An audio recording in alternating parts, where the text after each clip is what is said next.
नमस्कार मंडळी. स्टार प्रवाहावरील लग्नानंतर होईलच प्रेम मालिकेच्या पुढील येणाऱ्या भागामध्ये आपल्याला बघायला मिळणार आहे की आता काव्याच्या आईची मालिकेमध्ये एंट्री झालेली आहे. धनंजय काव्यावर खूपच रागवलेला असतो की तुला आईबापाला काही सत्य सांगण्याची गरज वाटली का नाही. त्यावेळेस काव्याची आई तिची बाजू घेत म्हणते की मला सगळं सत्य माहिती होतं.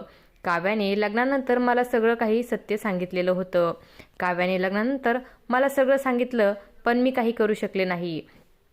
ती आईचं बोलणं ऐकल्यानंतर नंदिनीला व तिच्या बाबांना खूपच मोठा धक्का बसतो. नंदिनी म्हणते की आता मला माझीच माणसं परकी वाटायला लागलेली आहेत. तर सगळेच नंदिनीची समजूत काढण्याचा प्रयत्न करत असतात पण मात्र ती कोणाचंही काहीही ऐकून घ्यायला तयार नसते. दुसरीकडे काव्या आता पार्थला फोन करण्याचा प्रयत्न करत असते पण मात्र इकडे पार्थ फोन स्विच ऑफ करतो. काव्या अनिशाला सांगत असते की काही करून मला पार्थला भेटायला पाहिजे. तर आता दुसऱ्या दिवशी अनिशाचा काव्याला फोन येतो की पार्थ एका रेस्टॉरंटमध्ये आला आहे. तू पार्थला भेटून तुला जे काही सांगायचं आहे तू त्याला सांगू शकतेस. तर काव्याला आता पुन्हा पार्थला जिंकायचं असतं. त्याच्या मनातील सगळा राग तिला मिटवायचा आहे. काव्याला माहिती असते की आपण डायरेक्टली गेलो तर पार्थ आपल्याकडे बघणार सुद्धा नाही.